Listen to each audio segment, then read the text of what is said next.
alhamdulillah kan kesaksian ahli ya, berarti kan ya nampaklah kejanggalan-kejanggalan yang dilakukan baik penyidik, ya kan. Jadi ya kita berharap ini diterima oleh hakim, ya kan. Ya keterangan ahli ini supaya jadi landasan oleh hakim untuk memutuskan perkara. Dan berkali-kali kita katakan bahwa hakim itu memutuskan perkara kan pertanggung jawabannya sama Allah, bukan di dunia aja. Jadi mudah-mudahan sudah jelas di situ kan eksepsi kami semua itu kan memang terbukti kan, PH-nya nggak ada, kemudian alasannya penolakan ya penunjukan dilakukan tapi menolak, buktinya nggak ada. Kita buktikan harus ada formulir, kemudian harus ada pernyataan, itu nggak ada. Dan saksi ahli kami tentang penyidikan ini 2 dari kepolisian mau pangkat jenderal loh, yang 1 kabar reskrim, orang tertinggi di baris krim.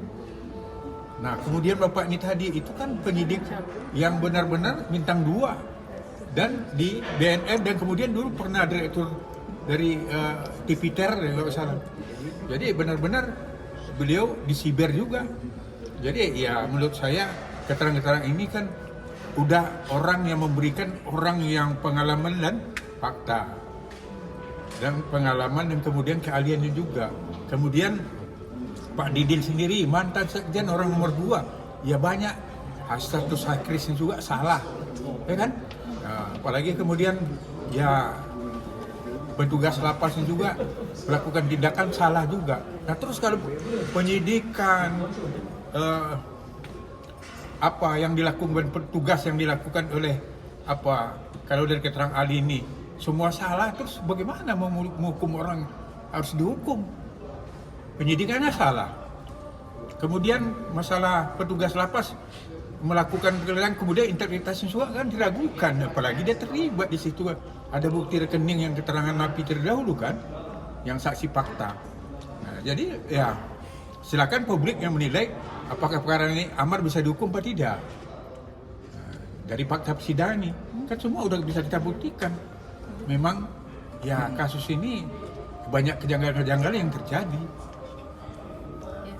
Bang, tadi Amar juga mengharapkan agar tidak dikembalikan ke lapas Nusa Kambangan. Seperti apa tadi, Bang? Ya wajar, kan udah dibilang, psikiater juga udah mengatakan bahwa kalau di Amar ini orang sakit kejiwaan. Apabila dia nanti bisa depresi, kemudian bisa bunuh diri loh. Itu kan keterangan psikiater. Apa ini harus dikorbankan nyawa orang dengan peraturan yang tidak jelas? Menurut saya itu berbahaya itu. Apabila ini tetap dilaksanakan oleh Dirjen, apalagi ajas praduga tak bersalah, hukum kita tidak dipatuhi. Nah, ini kan terbuka kan di persidangan, bukan karangan pengacara, ya kan? Karena orang kayak begini kan memang untuk mengobat dirinya sendiri susah, apalagi ditaruh di sana. Nah, ya silakan aja. Nanti kalau memang dilaksanakan pasti ada upaya hukum yang akan kita lakukan. Nah kalau memang itu kebijakan itu ya berupa bejiking dari pejabat tata usaha negara, pasti kita tungkan. Amar juga ngajuin amnesti itu terbaru, itu ide dari siapa Bang kalau boleh tahu Bang? Ngajuin abolisi atau kalau dia? Amnesti sama abolisi. Surat presiden. Iya itu. Dia nulis sendiri itu kalau itu kan memang haknya Amar ya, abolisi, amnesti itu haknya dia.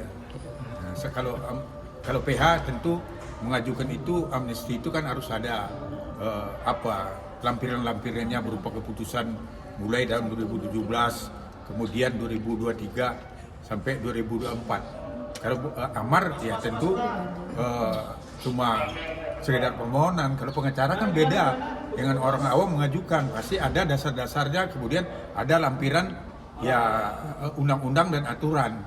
Dan kemudian amnesti ini kan diajukan kan biasanya kan diberikan pada tanggal 17 Agustus.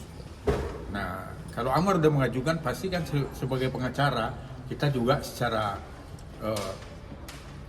prosedur hukum ya akan tetap mengajukan juga tersendiri melalui PH, karena PH pasti ada lampiran dan dasar-dasar hukumnya yang tertera. Kalau namanya orang awam, ya tentu dia mengajukan ya sesuai dengan ya ya hati nuraninya.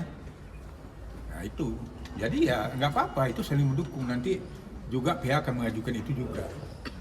Bang, kalau dari keterangan tadi dari saksi ahli ini nilainya memberatkan atau meringankan? Berantakan. Ya kan wartawan udah dengar di situ, udah jelas itu kan saksi ahli itu banyak kesalahan-kesalahan yang dilakukan baik di penyidikan, baik dulu di lapas juga.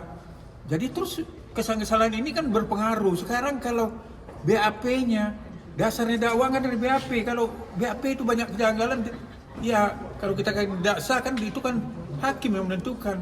Tapi kan nggak lazim. Kalau nggak lazim itu kan udah jelas. Itu kalau nggak lazim berarti nggak sah dalam menyalahi SOP kan. Ya otomatis ya nggak bisa dong dipertanggungjawabkan. Karena namanya BAP itu dasar dari dakwaan. Nah, apabila dakwaan itu dasar BAP, kalau BAP-nya udah cacat, terus ya ke atas kan cacat juga. Nah, udah ada jurisprudensinya, ada juga keputusan MK tentang itu. Kalau orang tidak didamping PH, kan wajib, kata wajib, kalau nggak ada, ya berarti batal kan? Agenda selanjutnya bang, apa? Hah? Agenda selanjutnya? Agenda selanjutnya kan besok saksi perbalisan dari jaksa. Ya kemungkinan kita ada juga akan ada ahli saksi fakta, cuma kita mau besok mau koordinasi dulu dengan orangnya. Kamis minggu ini berarti ya bang? Ya kita minggu ini juga karena jaksa dikasih kesempatan. Ya namanya hakim dalam memimpin perkara kan harus adil. Ya kita kalau ada juga kan dikasih kesempatan juga. Oke, sip. Oke.